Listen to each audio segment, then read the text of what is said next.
একজন আপুর জিপসামের একটা প্রোডাক্ট দরকার। তো উনি জিজ্ঞেস করলো, "এটা হচ্ছে কে আমার সবচেয়ে কমে দিতে পারবে?"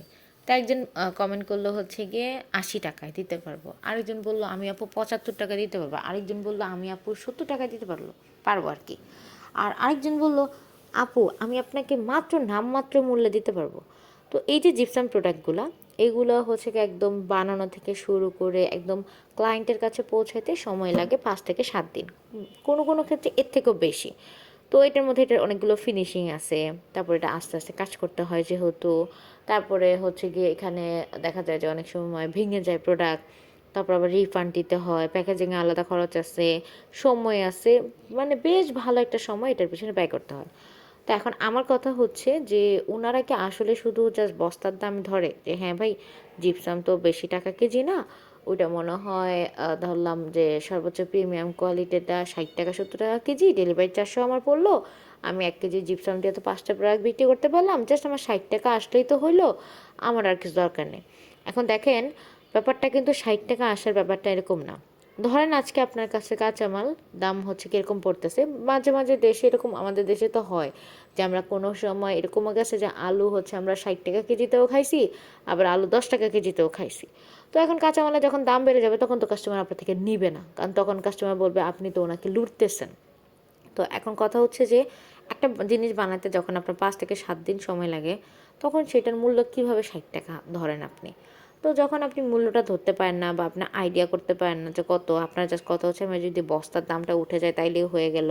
তারপরে হচ্ছে আপনি এখানে আপনার যে শ্রম ব্যয় হলো সেটা দেখতেছেন না।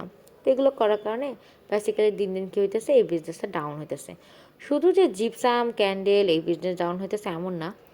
সেম সমস্যা শাড়ির ক্ষেত্রে, সেম সমস্যা হচ্ছে হ্যান্ডমেড চুড়ির ক্ষেত্রে, তারপর হচ্ছে কেকের ক্ষেত্রে, বিশেষ করে যেটা হচ্ছে রাস্তায় অলরেডি নেমে গেছে।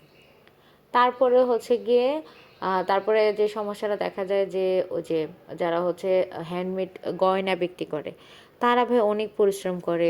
তারপর ক্লে ক্রাফটিং করে, তারাও অনেক পরিশ্রম করে। ইভেন সব কাজই পরিশ্রম। তারপরে দেখা যায় কি ওটার মূল্য দেয় অনেক কম। আমি হচ্ছে গিয়ে বেশ কিছুদিন আগে হচ্ছে গিয়ে কুশি কাটার একটা মাফলার বানাইছি, যেটা বানাইতে আমার ৮ দিন সময় লাগছে। আমার এত কোমর ব্যথা হয়ে গেছে, মানে এত কষ্ট করে বানাইছি। কেউ দেখে কি ওই কুশি কাটার আর কি, যেটা মাফলার সেটা বলতে কি এটা কি ৳৪০০ দেওয়া যাবে, ৳৩০০ দেওয়া যাবে?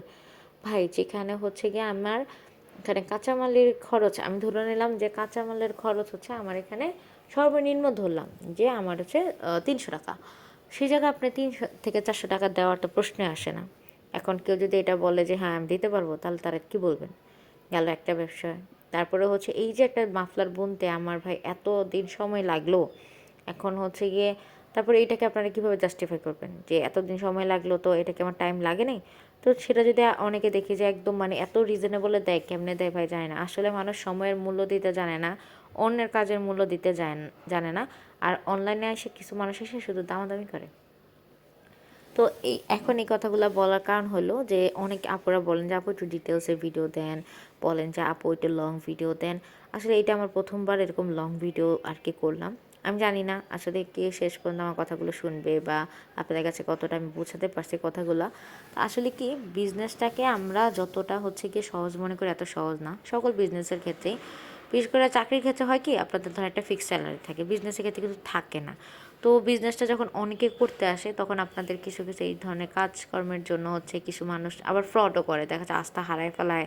তারপরে হচ্ছে ভাবে যে অ্যাকচুয়ালি প্রোডাক্টের দাম এরকম, কিন্তু পরবর্তীতে কাঁচামাল না পাইলে যে হচ্ছে প্রোডাক্টের ইয়াতে অনেক বাড়তে পারে, প্রাইসিং অনেক বাড়তে পারে, বা হচ্ছে পরবর্তীতে আপনি প্রোডাক্টটা অ্যাভেলেবেল নাও পাইতে পারেন, এটা আসলে কেউ চিন্তা করে না।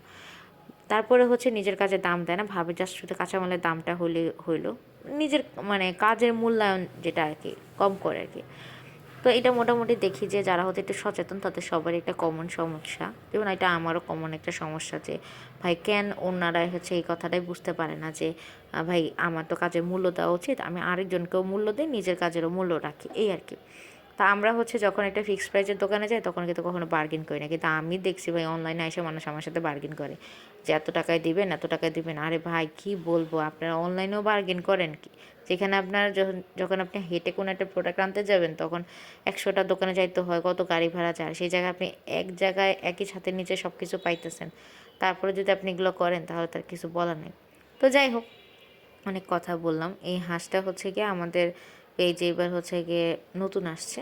তো আমি হচ্ছে এটা ডিমোল্ডিং অনেক প্যারা, অনেক কষ্ট।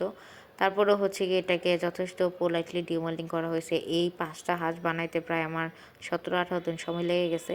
মোল্ড একটা ব্যাপার না, কিন্তু হচ্ছে হাঁসটাকে যদি হচ্ছে গিয়ে পুরোপুরি না শুকায় ডিমোল্ডিং করা হয় তাহলে লিনজু আর হচ্ছে গিয়ে ঠোঁটটা ভেঙে যায়। তাই হচ্ছে এটাকে আস্তে আস্তে ডিমোল্ডিং করা হয়েছে। তো হাঁসের যে ঠোঁটগুলা আর হচ্ছে গিয়ে বউটা কালার করা হয়েছে। কেমন হয়েছে জানাবেন। আজকে এই পর্যন্ত, সবাই ভালো থাকবেন। আল্লাহ হাফেজ।